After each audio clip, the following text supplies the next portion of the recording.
Bro, Renu Desai గారు రీసెంట్గా ఒక పాడ్కాస్ట్కి అయితే వెళ్ళారనమాట. సో అక్కడ అతను అడిగారు, మీరు రాజకీయాలకు ఏమైనా రావాలనుకుంటున్నారా, ఇలాంటి అవకాశాలు ఏమైనా వచ్చాయా అని అడిగినప్పుడు ఆమె కొంచెం పాజిటివ్ వేలోనే సమాధానం ఇచ్చింది. అంటే ఏమైనా ఫ్యూచర్లో ఆమె రాజకీయాలకు వచ్చే ఆలోచన ఉందంటారా?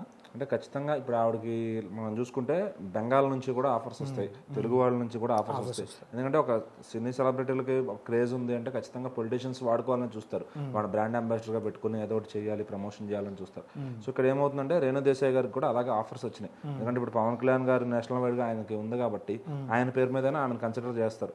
సో ఏంటంటే అట్లా బట్ ఆమెకు ఇంట్రెస్ట్ లేదు అని చెప్పేసింది. అంటే ఎందుకు అంటే పిల్లల్ని చూసుకోవాలి. సో ఇంకా ఈ రాజకీయాలు, సినిమాలు అన్ని పక్కన పెట్టేసి నెక్స్ట్ పిల్లల్ని ప్రయోజకులను చేసుకుని ఆమె హ్యాపీగా, ఆమెకి పెట్ లవర్ కాబట్టి, యానిమల్ లవర్ కాబట్టి, సో వాటిని చూసుకుంటూ అలా గడిపేయాలని సమయం అని ఆవిడ అనుకుంటుంది. సో ఇంకా దేనిపైన ఇంట్రెస్ట్ లేనటువంటిగా ఆవిడ ఉంటుంది అనమాట. సో మళ్ళీ రీసెంట్గా ఇంకా సినిమాలు కూడా ఆమె ఏదన్నా మంచి క్యారెక్టర్లు వస్తే చేస్తానని చెప్పి, అంటే అకిరానందన మూవీస్ గురించి కూడా మాట్లాడినారంట. అంటే అతను ఓజీలో ఉంటాడు, ఓజీ మూవీలో యాక్ట్ చేస్తున్నాడు, సర్ప్రైజింగ్ రోల్ అని చెప్తున్నారు. రామ్ చరణ్ గారు ఏదో మూవీ ప్రొడ్యూస్ చేయబోతున్నారు, అంటే అకిరానందన గారిని పెట్టి.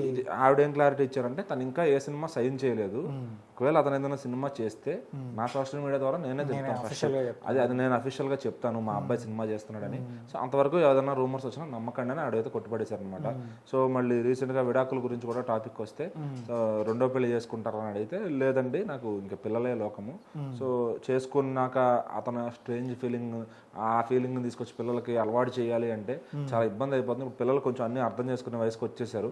సో ఇప్పుడు నేను ఆ ప్రయోగాలు చేయలేను, ఒకవేళ ఏమన్నా ఉన్నా అది నా వ్యక్తిగతంగా నేను అనుభవిస్తాను తప్ప దాన్ని బయటకి వాళ్ళని ఇబ్బంది పెట్టనని చెప్పారనమాట.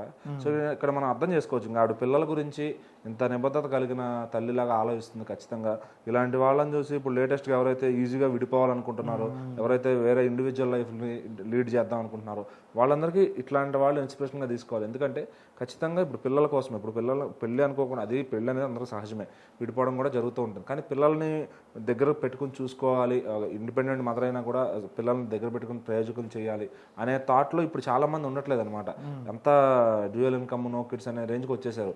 సో ఏంటంటే ఇప్పుడు ఇట్లాంటి మదర్స్ ఈ రోజులు ఇంకా ఉంటున్నారా అంటే నిజంగా ఆశ్చర్యం అని చెప్పాలి. సో ఆవిడకి ఇంకా చాలా యాక్సెస్ ఉంటుంది, కావాలంటే ఆవిడ రిటర్న్ ఏ దేశం కన్నా వెళ్ళొచ్చు. బట్ ఏంటంటే పిల్లల కోసం అని చెప్పి ఆవిడ ఇష్టాలన్నీ ఇది చేసుకుని, సో ఒక వయసు ఆవిడ హీరోయిన్గా చేశారు, అన్నీ చేశారు. సో ఇప్పుడు కావాలంటే ఎవరన్నా జంతువులను ఇబ్బంది పెట్టినా దానిపైన స్పందిస్తూ ఉంటారు, కంప్లైంట్స్ ఇస్తూ ఉంటారు. సో ఏంటంటే ఆవిడ లైఫ్ స్టైల్ అలా మారిపోయింది. ఇంకా ఆవిడకి వేరేగా పొలిటికల్కి వెళ్ళాలి, సినిమాల్లోకి వెళ్ళి ఏదో చేసేయాలనే పెద్ద పెద్ద ఆశలు ఆవిడకి లేవు.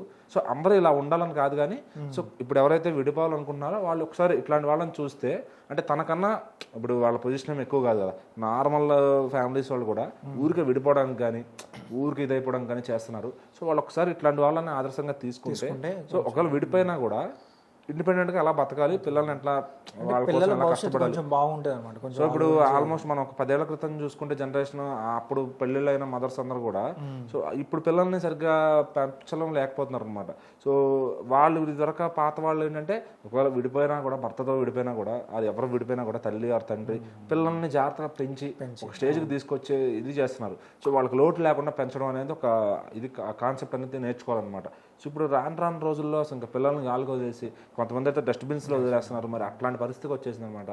సో మరి ఇలాంటి రోజుల్లో ఇలాంటి తల్లి ఉంటాం నిజంగా. సో ఇప్పుడు ఆవిడైనా కూడా నాకేం సంబంధము, పిల్లల్ని పవన్ కళ్యాణ్ గారు చూసుకుంటారు అనుకుంటే అట్లా చేయాల్సిన, ఆవిడ వెళ్ళిపోంటే వెళ్ళిపోవచ్చు. బట్ ఏంటంటే ఆవిడ అసలు అలా కాకుండా రెస్పెక్ట్గా ఆ బాధ్యత ఆవిడ తీసుకుని వాళ్ళని పెంచి ఈరోజు ఈ స్థాయికి తీసుకొచ్చారు ఆవిడ. సో ఈరోజు పవన్ కళ్యాణ్ కొడుకు వస్తున్నాడు సినిమా ఇండస్ట్రీలో కంటే అతని కట్అవుట్ ఏదైతే ఉందో వాళ్ళ మదరు చేసిందే అదంతా ఖచ్చితంగా.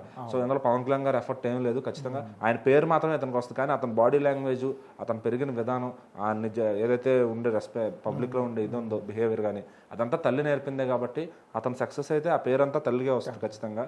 సో ఇంకా పిల్లల సక్సెస్కి మించి తల్లిదండ్రులు ఏం కోరుకోరు కాబట్టి సో ఇక్కడ వీటిని నిజంగా చాలామంది ఇన్స్పైర్గా తీసుకోవాలని నేను అంటాను.